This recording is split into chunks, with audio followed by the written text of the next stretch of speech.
السلام علیکم ورحمۃ اللہ وبرکاتہ۔ الحمد للہ رب العالمین، الصلاۃ والسلام علی سید المرسلین وعلی آلہ وصحبہ اجمعین، اما بعد۔ Dear students, this is our first lecture of Arabic studies for class 6th. So we will start our lecture, and you can see our today's topic is numbers from 11 to 12. It means we have to learn counting rules of the number 11 and 12.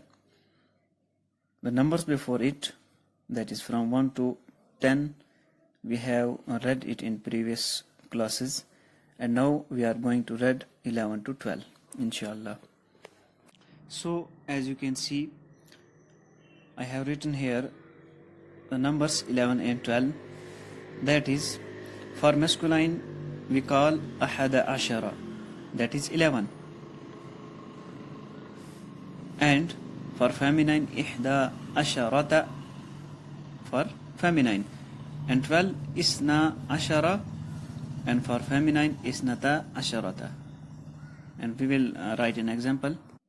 Now you can see an example. Here we see that the gender in this counting, that is, there is agreement of gender in these two numbers. See, ahada, it is masculine; ashara, it is also masculine; and taliban, it is also masculine. And for feminine, ihda, it is feminine; asharata, it's also feminine; and ghurfatan, it is also feminine. Likewise, for 12, isna, it is masculine; ashara, it is masculine; and kitaban, it is also masculine. And for feminine 12, isnata, it's masculine, feminine; asharata, it is also feminine; and muallimatan, it is also feminine. So we conclude that there is agreement of gender for the number 11 and 12. مطلب کہ اگر ہمارے پاس معدود، یعنی جس کو ہم count کر رہے ہیں، یہ اس کو ہم معدود کہیں گے کہ جس ناؤن کو، جس چیز کو ہم کاؤنٹ کر رہے ہیں، اگر وہ مذکر ہے تو اس کے نمبر میں احدہ عشرہ، جو 2 پارٹس ہیں 11 میں یا 2 پارٹس ہیں 12 میں، احدہ عشرہ یا اسنا عشرہ، مذکر کے ہوں یا میسکولائن کے ہوں، فیمینائن کے ہوں یا چاہے وہ مذکر کے ہوں یا مؤنث کے ہوں، تو اگر ہمارے پاس معدود مذکر ہے تو عدد کے دونوں پارٹس بھی مذکر آئیں گے، 11 کے لیے بھی اور 12 کے لیے بھی۔ اسی طرح مؤنث کے لیے دیکھیں، اگر ہمارے پاس معدود مؤنث ہے، جیسے غرفتن مؤنث ہے، معلمتن مؤنث ہے، اگر یہ مؤنث ہے معدود، تو ہمارے پاس عدد کے دونوں پارٹ جو ہیں وہ مؤنث آئیں گے۔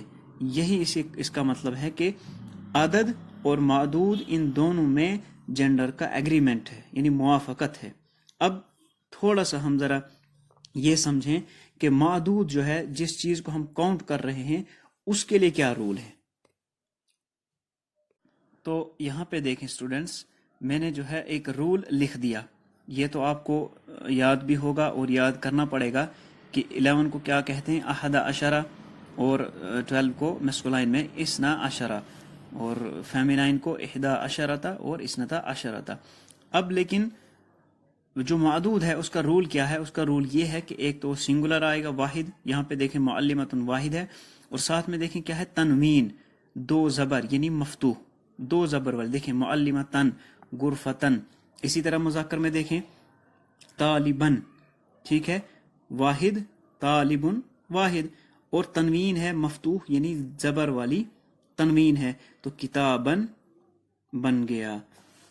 یہاں پر ایک اور چیز بتاتا چلوں کہ یہاں پر آپ دیکھیں گے کہ کتابن اصل میں کتابن ایسے ہے، کتابن، تو جب اس پر 2 زبر لگتی ہے کتابن پر، تو اس زبر کے ساتھ اب یہ رول یاد رکھیں کہ جب بھی میسکولائن ورڈ پر اگر 2 زبر ہے یعنی تنوین ہے زبر والی، تو اس کے آخر میں ہم الف بڑھا دیں گے، جیسے کتاب ایسے ہے، تو اب یہاں تنوین لگی 2 زبر والی، 2 زبر ہے تو اس پر ہم نے الف کو بڑھا دیا، لیکن مؤنث کو ہم الف نہیں بڑھائیں گے، مؤنث کے لیے یہ رول نہیں ہے۔ مؤنث پر اسی طرح ڈائریکٹ 2 زبر لگائیں گے، اور مؤنث کے تا کے بعد میں آخر میں الف نہیں بڑھایا جائے گا۔ تو آج کے لیے اتنا ہی کافی، تو آپ اس کو ریوائز کیجئے، تو اگلے درس میں انشاءاللہ ہم آگے بڑھیں گے۔ السلام علیکم ورحمۃ اللہ وبرکاتہ۔